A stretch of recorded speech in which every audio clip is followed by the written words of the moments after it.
Hey, bonjour à toutes et à tous.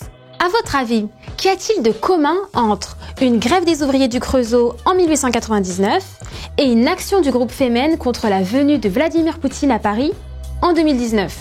Eh bien, dans les deux cas, nous avons affaire à une action collective, c'est-à-dire un engagement concerté visant à influencer le fonctionnement de la société.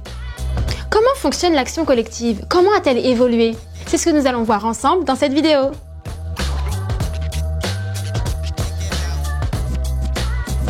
Au XIXe siècle, l'action collective naît dans le monde du travail. Elle porte sur des enjeux matériels comme la hausse des salaires. Mais à partir des années 60, de nouvelles revendications apparaissent qui ne concernent plus directement le monde du travail. Ce sont des revendications plus qualitatives que l'on qualifie de post-matérialistes. Elles portent sur des revendications d'égalité en droit, en particulier pour les femmes, sur une demande de reconnaissance, par exemple pour les homosexuels ou encore sur la défense de l'environnement. Dans ces nouveaux mouvements sociaux, les acteurs ne sont pas les mêmes qu'auparavant.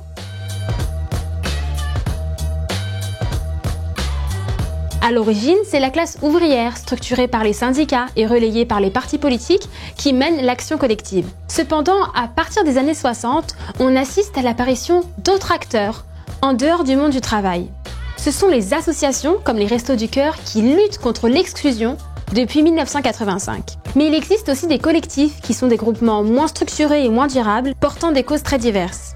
Tous ces acteurs se distinguent par l'utilisation de répertoires d'action, c'est-à-dire de modes d'intervention différents.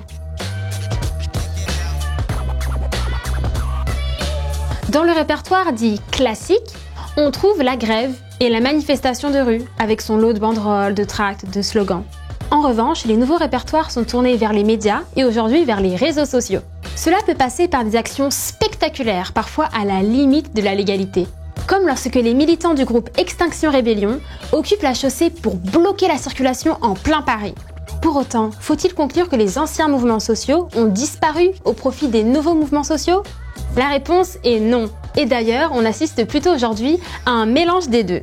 Les Gilets jaunes en sont un bon exemple. Ils organisaient des manifestations, donc répertoire classique, mais considérés comme illégal car non déclarés.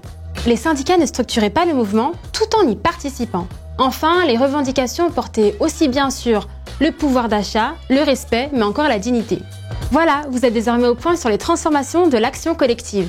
Pour continuer vos révisions, rendez-vous sur annabac.com et à très vite pour une nouvelle vidéo.